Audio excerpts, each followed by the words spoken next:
नमस्कार, तुम्ही पाहत आहात आपलं मलकापूर न्यूज. आपलं मलकापूर न्यूज मध्ये आपलं स्वागत आहे. त्यामध्ये निवडणुकीच्या अगोदर हे अशा पार्ट्या किंवा असे हे जे लोक आहेत ना, जय भीम बोलतात, बरोबर. आणि निवडणुकीच्या नंतर फक्त जय भीमच राहतं. आमच्या डॉक्टर बाबासाहेब आंबेडकरांना विसरतात. आमच्या संविधानाला कुठल्या संविधानाच्या कुठल्या पानावर नगरपालिकेमध्ये महापालिकेमध्ये नमाज पठण परवानगी आहे? हे डॉक्टर बाबासाहेब आंबेडकरांच्या लिहिलेल्या संविधानामध्ये कुठे परवानगी आहे? ह्याचे जरा कागद विकास करण्यासाठी निवडून गेलेला आहेत की धर्म वाढवण्यासाठी निवडून गेलेला आहेत? हे जिहाद नाही का? ह्याचाच विरोध आम्ही वारंवार करतोय ना.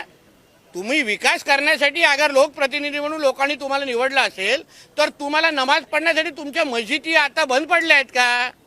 तिथे टाळ्या लावल्या आहेत का की तुम्हाला महापालिकेमध्ये मग आम्ही उद्या आमचा हिंदू राष्ट्रामध्ये मग आम्ही प्रत्येक महापालिकेमध्ये भगवद्गीता वाचायला सुरू करतो ना. मग हिरव्या सापाने थोबाड उघडू नये. मग तुम्ही केलं तर चालतं आणि आम्ही केल्यावर मग देखो ये हिंदू मुसलमान कर रहे. मग आता काय झालंय म्हणजे ह्यांचे शुक्रवारी पण सिलेंडर वरती येणार आणि दर दिवस पण येणार. हे कुठे लिहिलेलं आहे? एक लक्षात घ्या, माझ्या सिंधुदुर्ग जिथे मी पालकमंत्री आहे ना, अशा लोकांना असे धडे शिकवीन की परत हात कापतील. उदाहरण देईन मी माझ्याकडे. तुम्ही थांबा जरा, फक्त व्हिडिओ आलाय ना, मग त्या मुल्ला मौलवीचं काय पुढे होतं तुम्ही जरा बघा. आणि हे मदरसे पाहिजेत कशाला आपल्याला? ह्याच मूळ मुद्दा आहे. हे मदरसे आतंकवादीचे अड्डे आहेत.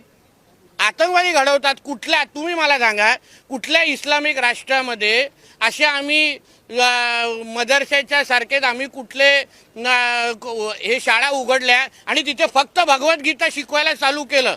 हिंदू संस्कृतीचे धडे. ह्या लोकांना इस्लामिक राष्ट्रामध्ये परवानगी आहे का हो आम्हाला? मग आम्ही कशाला हे मदरसेंचे हे लाड करायचे? कधी त्याच्यामध्ये हत्यार भेटतात, कधी मुलांना मारलं जातात. आमच्या हिंदू राष्ट्र तुम्हाला कुराण शिकवायचं ना, आहेत ना तुमच्या मस्जिदी. मदरसे कशाला पाहिजे तुम्हाला? माझी तर स्पष्ट भूमी आहे. त्याबद्दल मी मुख्यमंत्री साहेबांशी बोलणार आहे. महाराष्ट्रातले सगळे मदरसे बंद करून टाका. हे आतंकवादीचे अड्डे आहेत.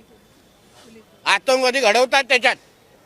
आणि आमच्या इथे बसून तुम्हाला अशा वेगळ्या पद्धतीचे अड्डे चालवण्याची गरज काय आहे? कुराण शिकवत तुम्ही मस्जिदीमध्ये शिकवा ना.